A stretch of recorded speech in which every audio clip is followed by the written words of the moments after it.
Hutan terlarang.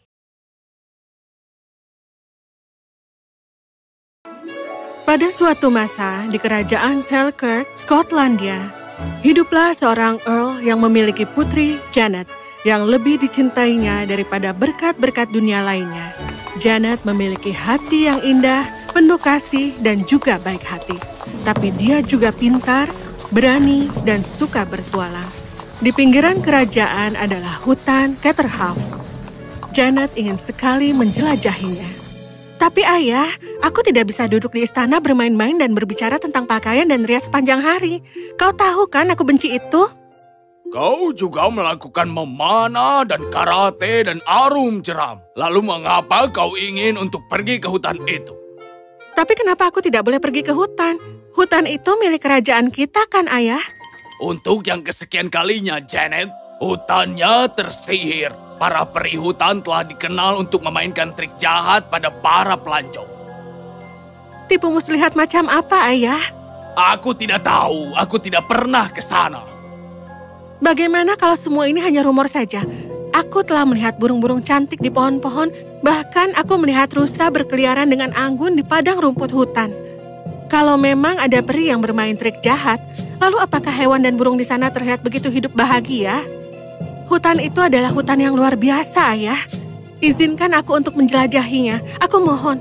Tidak ada seorang pun dari kerajaan kita yang telah pergi ke sana dalam 3 generasi, Janet. Karena tidak ada generasi yang tahu, lalu mengapa kita tidak pergi ke sana, ayah?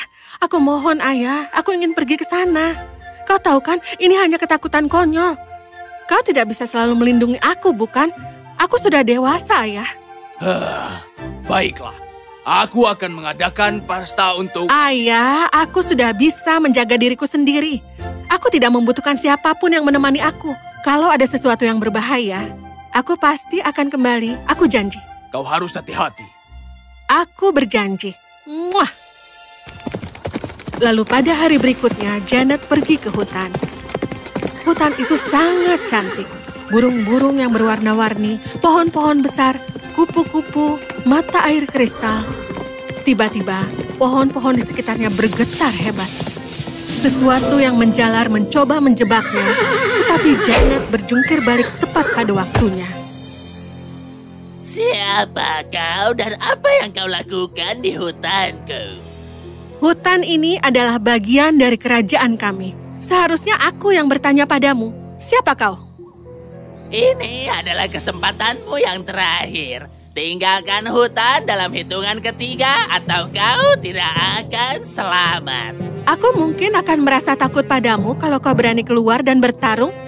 Aku tidak takut dengan seseorang yang hanya bisa mengancam saat dia bersembunyi. Maka akan kutunjukkan apa yang bisa kulakukan. Tiba-tiba dedaunan berubah menjadi peri kecil yang lincah yang berlari ke arahnya dengan tongkat untuk menyerangnya. Tetapi Janet berhasil mengelak dari semuanya. Dia mengambil sebatang tongkat, menggosok 2 batu dan menyalakan api, lalu mengancam para peri dengan obor. Dan mereka semua melarikan diri. Salah satu mantel dari peri itu terbakar. Janet melihat itu. Dia melompat, mengambil peri kecil dan melompat ke mata air untuk memadamkan api. Apa kau baik-baik saja? Kau menyelamatkan hidupku. Aku menyerangmu dan kau menyelamatkan hidupku. Dengar, aku tidak datang ke sini untuk bertarung. Kau dan peri-perimu bisa tinggal di hutan ini kalau kau mau. Tapi izinkan kami untuk menjelajahinya juga. Aku hanya ingin menghabiskan waktu di sini dan menikmati keindahannya.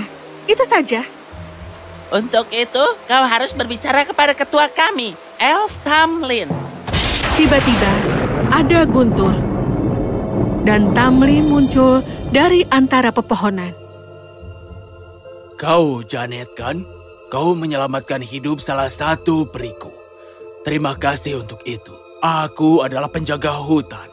Kau harus pergi sekarang. Hutan ini berbahaya. Kau adalah penjaga hutan?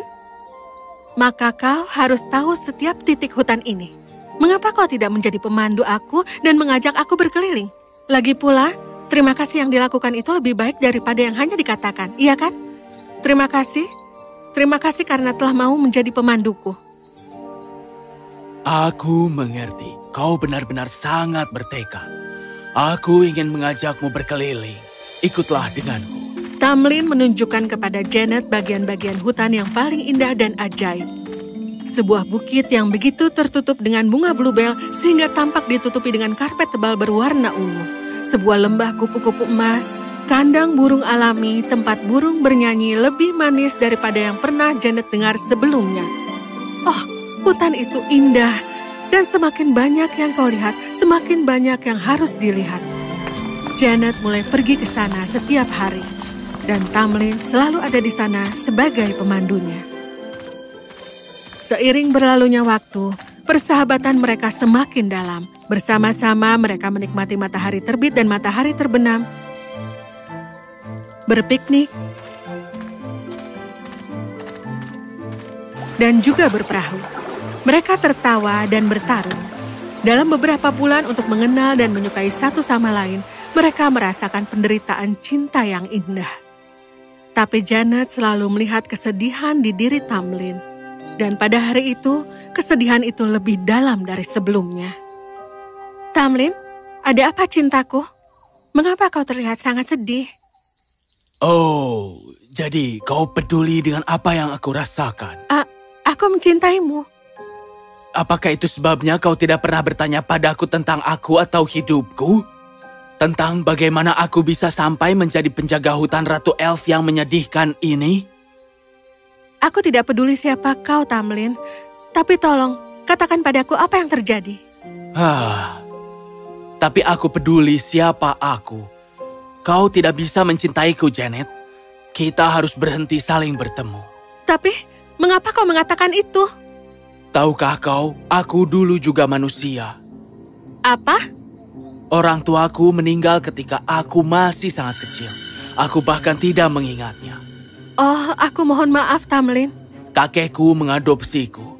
Bertahun-tahun kemudian, kami datang ke hutan ini untuk berkemah dengan beberapa teman dan cucu mereka. Tetapi ketika kami berjalan di hutan, tiba-tiba aku mulai merasa sangat lelah dan aku tertinggal. Aku tidak tahu kapan, aku tidak tahu di mana aku tidur. Ketika aku terbangun, aku berada di tanah yang aneh ini. Tanah Ratu Elf, dan wujudku telah berubah seperti ini. Dia telah menculikku ketika aku tidur. Sejak saat itu, aku tidak tahu berapa abad telah berlalu. Aku melindungi hutan pada siang, dan begitu menjadi gelap, aku menemukan diriku kembali di tanah Ratu Elf. Aku juga mencintaimu, Janet, tapi kau dan aku tidak bisa bersama. Aku tidak akan mengizinkannya. Kehidupan macam apa ini, Janet? Aku sebagai peri dan tahanan seorang peri. Apakah tidak ada cara untuk memecahkan mantranya? Ada caranya. Hanya satu peluang yang akan datang hanya sekali dalam hidup kita. Katakan padaku apa yang harus aku lakukan. Berjanjilah padaku bahwa jika itu tidak berhasil, kau akan melupakanku, Janet. Tamlin, kau tidak bisa memutuskan itu untuk aku. Aku mencintaimu, dan aku tidak peduli apakah kau manusia ataupun peri. Aku akan terus menemuimu bahkan kalau kita harus bertemu seperti ini selama sisa hidup kita. Tapi ya, aku ingin membebaskanmu kalau itu memang mungkin. Bagaimana caranya? Malam bulan baru yang akan datang dari Samhain adalah istimewa. Itu datang sekali dalam 100 tahun. Semua orang peri dari sini akan melakukan perjalanan ke dunia bawah. Kau harus datang ke persimpangan jalan hutan pada tengah malam dan menunggu pasukan peri. Mereka akan tiba dalam 3 karavan. Biarkan 2 karavan pertama lewat. Aku akan berada di karavan ketiga di atas kuda putih dengan lingkaran emas di alisku.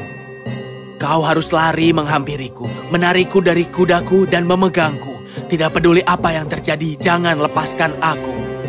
Dengan itu, mantranya bisa dipatahkan. Aku akan melakukannya. Lalu malam berikutnya, Janet pergi ke persimpangan jalan di dekat hutan dan menunggu.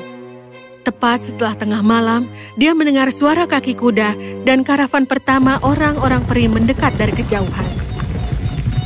Janet membiarkan mereka lewat. Karavan kedua datang. Janet membiarkan mereka lewat juga. Tapi dia sadar kuda-kuda itu berlari terlalu kencang. Tidak mungkin dia bisa mengejar kuda Tamlin. Jadi, dia memanjat pohon dan berpegangan pada cabang yang kuat dan lentur. Ketika karavan ketiga mendekat dan dia melihat Tamlin, dia mengatur ayunannya dengan sempurna sehingga dia bisa mengangkat Tamlin dari kuda itu sebelum kuda itu menyeberang jalan. Ratu Peri melihat itu semua. Tamlin, berani sekali kau. Dan siapa wanita itu? Bagaimana mungkin ada manusia yang bisa jatuh cinta pada peri? Pergilah. Cinta tidak memandang apapun. Baiklah, sekarang kita lihat seberapa kuat cintamu itu. Ratu Peri menggunakan sihirnya dan mengubah Tamlin menjadi kadal berlendir yang hampir terlepas dari tangan Janet. Tapi dia berhasil mempertahankannya. Kemudian, sang ratu mengubah Tamlin menjadi ular ganas yang merayap di seluruh tubuh Janet, tapi dia tetap bertahan. Ratu mengubah Tamlin menjadi bara api. Janet menjerit kesakitan, tapi Janet tidak melepaskannya. Kalau ini adalah satu-satunya kesempatanku untuk membebaskannya, maka aku akan melakukan apapun untuk memastikan dia dibebaskan. Janet menjerit kesakitan. Dan saat air matanya menyentuh bara api, maka api itu pun padam. Apa yang sedang terjadi? Kenapa mereka tidak terbakar? Air mata cinta sejati. Tidak ada kejahatan pada mereka. Kau telah dikalahkan, Ratu. Janetku dan cintanya telah menang. Bagaimana mungkin manusia jatuh cinta pada peri? Ratu Peri, selamat datang di hutan kerajaanku. Tapi bisakah kita hidup sebagai teman daripada sebagai musuh? Manusia dan peri. Konsep persahabatan dengan manusia mungkin sangat sulit untuk dipahami oleh Ratu Peri. Dia pergi begitu saja, tetapi dia tidak pernah kembali. Janet dan Tamlin segera menikah, dan mereka hidup bahagia selamanya. Dengan perginya Ratu Peri, orang-orang dari kerajaan ini sekarang bisa berkemah tanpa rasa takut, piknik di hutan bersama anak-anak mereka. Tetapi pengunjung hutan yang paling sering adalah Janet dan Tamlin.